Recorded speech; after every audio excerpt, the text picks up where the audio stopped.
Hello, this is George Senda, the guy from Pittsburgh, and this is two whole chickens. It took me an hour to take all the fat off and the skin. I don't eat that. And now I'm going to add the carrots, and then I'll add the celery and the bell peppers, and not a lot of water this time.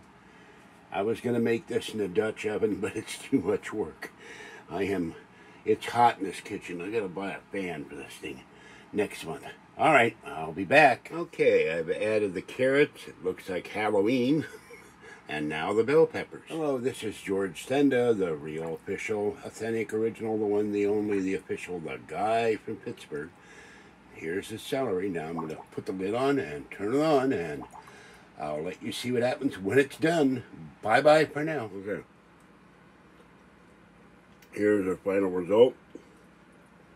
The vegetables add a lot of fluid to it, so I'm going to have to maybe not put water in at all.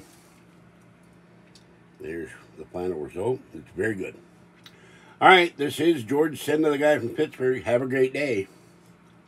Now we'll catch you next time. Bye-bye for now.